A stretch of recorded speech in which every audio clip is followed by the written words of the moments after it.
নমস্কাৰ ছাত্ৰ ছাত্ৰীসকল। আজি মই সমাজ বিজ্ঞান তৃতীয় খণ্ডৰ ৰাজনীতি আৰু অৰ্থনীতি বিজ্ঞানৰ ফাৰ্ষ্টৰ চেপ্টাৰটোৰ MCQখিনি তোমালোকৰ কাৰণে আগবঢ়াইছোঁ। তোমালোকে ভালকৈ মন দি লিখি ল'বা আৰু পঢ়িবা। ষ্টাৰ্ট কৰোঁ। এই চোৱা, ভাৰতীয় গণতন্ত্ৰ চেপ্টাৰটোৰ নাম। প্ৰথম প্ৰশ্নটো আছে 1945 চনৰ জুলাই মাহত ইংলেণ্ডত অনুষ্ঠিত হোৱা সাধাৰণ নিৰ্বাচনত কোনটো দলে জয়লাভ কৰিছিল? এইটো হ'ব উত্তৰ শ্ৰমিক দল। পিছত আছে কেবিনেট মিছন ভাৰতবৰ্ষলৈ কেতিয়া আহিছিল? 1946 চনৰ মাৰ্চ মাহত। পিছত হ'ব সংবিধান সভাৰ প্ৰথমখন বৈঠক কেতিয়া বহিছিল? 1946 চনৰ 9 ডিচেম্বৰ তাৰিখে। সংবিধান সভাৰ প্ৰথমখন বৈঠকক কোনে সভাপতিত্ব কৰি? উত্তৰটো হ'ব ডক্টৰ সচিদানন্দ সিনহাই। তাৰ পিছৰটো হ'ব সংবিধান সভাৰ স্থায়ী সভাপতি হিচাপে কাক নিৰ্বাচন কৰা হয়? তেতিয়া হ'ব ডক্টৰ ৰাজেন্দ্ৰ প্ৰসাদ। যেতিয়া সংবিধান সভাৰ প্ৰথমখন বৈঠক বহিছিল তেতিয়া ডক্টৰ সচিদানন্দ সিনহা আছিল আৰু এই প্ৰথমখন বৈঠকতে ৰাজেন্দ্ৰ প্ৰসাদক স্থায়ী সভাপতি হিচাপে ঘোষণা কৰা হৈছিল। প্ৰশ্নটো যেতিয়া আহিব তেতিয়া তোমালোকে প্ৰথম নে স্থায়ী এইটো অলপ মন দিবা। পিছত আছে সংবিধান সভাখন প্ৰস্তুত কৰা সম্পৰ্কত ইয়াৰ মুঠ কিমানখন বৈঠক বহিছিল? সংবিধান সভা প্ৰস্তুত কৰিবলৈ মুঠ 11খন বৈঠক বহিছিল। খচৰা কমিটি কোনে কেতিয়া গঠন কৰে? সংবিধান সভাই 1947 চনৰ 29 আগষ্ট তাৰিখে। খচৰা কমিটিখনৰ অধ্যক্ষ কোন আছিল? Doctor B.R. আম্বেদকাৰ আছিল অধ্যক্ষ।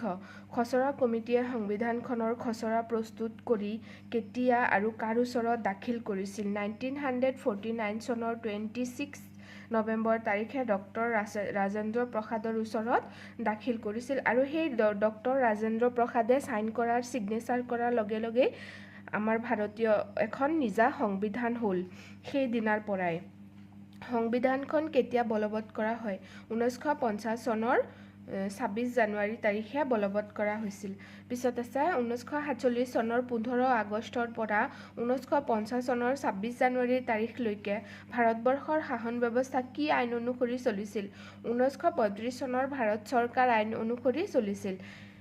ভাৰতীয় সংবিধানৰ প্ৰস্তাৱখন কি বুলি আৰম্ভ কৰা হৈছে? আমি ভাৰতীয় জনসাধাৰণে বুলি আৰম্ভ কৰা হৈছে। সমাজবাদী, ধৰ্মনিৰপেক্ষ আৰু ঐক্য এই শব্দকেইটা ভাৰতীয় সংবিধানত কেতিয়া সন্নিৱিষ্ট কৰা হয়?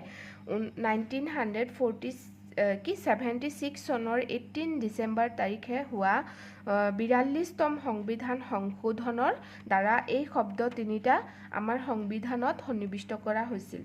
সংবিধান খচৰা কমিটিৰ সদস্যসকলৰ নাম লিখিব দিছে। যিহেতু যিকোনো এটা আহি যাব পাৰে, তোমালোকৰ MCQত 4টা অপশ্যন দিয়া, এটা ভুল থাকিব বা এটা শুদ্ধ থাকিব, তেনেকৈ দি আহি যাব পাৰে। সেইকাৰণে তোমালোকে এই 7টা নাম মুখস্থ কৰি ল'বা। প্ৰথমটো জানাই ডক্টৰ B.R. আম্বেদকাৰ, তেওঁ সভাপতি আছিলে। পিছত N. Gopalaswami Iyengar, আলাদি Krishnaswami Iyer, K.M. Munshi, Syed Mohammad Saadulla, N. Madhav Rao আৰু D.P. খৈতান, এইকেইটা। পিছত আছে সংবিধানৰ প্ৰথম বৈঠক কেতিয়া অনুষ্ঠিত হৈছিল? 1946 চনৰ 13 ডিচেম্বৰ তাৰিখে সংবিধানৰ প্ৰথম বৈঠক অনুষ্ঠিত হৈছিল। পিছত সংবিধান সভাই নেহেৰুৰ উদ্দেশ্য সম্পৰ্কিত প্ৰস্তাৱখিনি কেতিয়া গ্ৰহণ কৰে? 1947 চনৰ 22 জানুৱাৰী তাৰিখে গ্ৰহণ কৰিছিল। পিছত আছে যুক্তৰাষ্ট্ৰ শব্দটোৰ অৰ্থ কি? যুক্তৰাষ্ট্ৰৰ প্ৰতিশব্দ ফেডাৰেশ্যন শব্দটো লেটিন শব্দ ফোডাছৰ পৰা আহিছে, যাৰ অৰ্থ চুক্তি অথবা সন্ধি। মনত ৰাখিবা, যুক্তৰাষ্ট্ৰৰ ফেডাৰেশ্যন শব্দটো লেটিন ভাষাৰ ফোডাছ শব্দৰ পৰা আহিছে। পিছত আছে ভাৰত চৰকাৰ আইন কোনে কেতিয়া প্ৰণয়ন কৰিছিল? ইংলেণ্ডৰ সংসদে 1935 চনত প্ৰণয়ন কৰিছিল। যুক্তৰাষ্ট্ৰৰ গৃহভূমি বুলি কাক কোৱা হয়? যুক্তৰাষ্ট্ৰৰ গৃহভূমি বুলি আমেৰিকাক কোৱা হয়।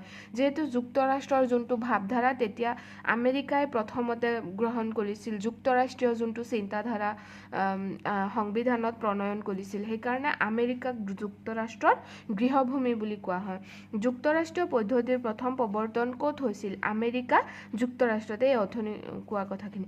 সংবিধান প্ৰণেতাসকলে ভাৰতবৰ্ষত যুক্তৰাষ্ট্ৰীয় ব্যৱস্থা ব্যৱস্থা প্ৰৱৰ্তনৰ ক্ষেত্ৰত কোনখন দেশৰ সংবিধান অনুসৰণ কৰিছিল কানাডা এতিয়া যুক্তৰাষ্ট্ৰীয় ব্যৱস্থা যে ভাৰতবৰ্ষৰ সংবিধানে গ্ৰহণ কৰিছে সেইটো কানাডাৰ পৰা কৰিছে ভাৰতক ৰাজ্যসমূহৰ সংঘ বুলি সংবিধানৰ কোনখন অনুচ্ছেদত ঘোষণা কৰা হৈছিল 1 নং অনুচ্ছেদত পিছত আছে আমেৰিকাত কি নাগৰিকত্বৰ ব্যৱস্থা আছে উত্তৰ লিখিবা দ্বৈত নাগৰিকত্ব আমেৰিকাত দ্বৈত নাগৰিকত্ব ভাৰতবৰ্ষত কি নাগৰিকত্বৰ ব্যৱস্থা আছে একক নাগৰিকত্ব চৰকাৰী আয়োগ কেতিয়া গঠন কৰা হৈছিল এতিয়া চৰকাৰী আয়োগ গঠন কৰা হৈছিল 1983 চনত পিছত আছে প্ৰশ্ন আমেৰিকা যুক্তৰাষ্ট্ৰৰ জনপ্ৰতিনিধিৰে গঠিত সন্থাক অৰ্থাৎ সংসদক কি বোলে কংগ্ৰেছ বোলে সংসদক আমেৰিকাত সংসদক কংগ্ৰেছ বোলে পিছত আছে ভাৰতবৰ্ষ আৰু ইংলেণ্ডত জনপ্ৰতিনিধিৰ দ্বাৰা গঠিত সন্থাক কি বোলে ভাৰতবৰ্ষ আৰু ইংলেণ্ডত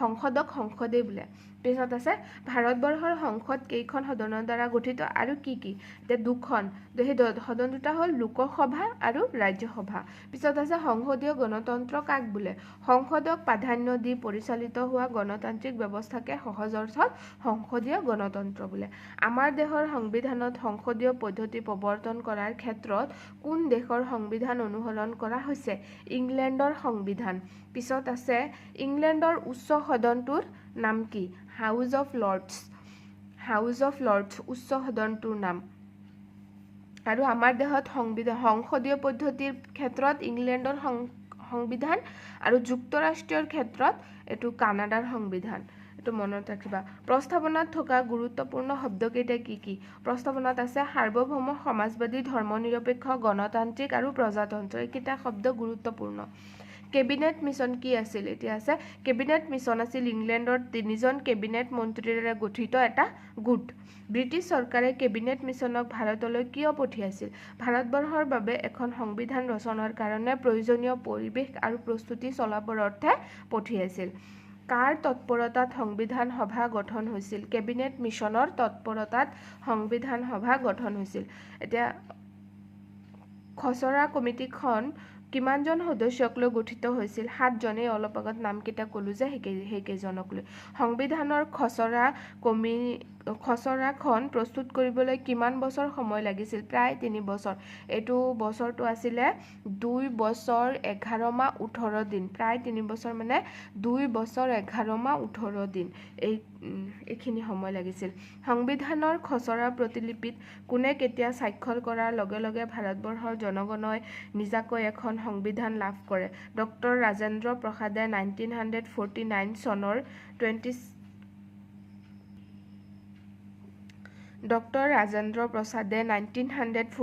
চনৰ 26 নৱেম্বৰ তাৰিখে স্বাক্ষৰ কৰাৰ লগে লগে আমি ভাৰতবৰ্ষৰ ভাৰতীয় জনগণই নিজাকৈ এখন সংবিধান লাভ কৰিছিল আৰু দুটামান আছে চাগে এইটো আছে প্ৰশ্ন প্ৰস্তাৱনা কি প্ৰস্তাৱনা হ'ল সংবিধানৰ পাতনি প্ৰস্তাৱনাক সংবিধানৰ কি বুলি কোৱা হয় আত্মা বিবেক দুৱাৰদলি আৰু চাবিকাঠি বুলি কোৱা হয়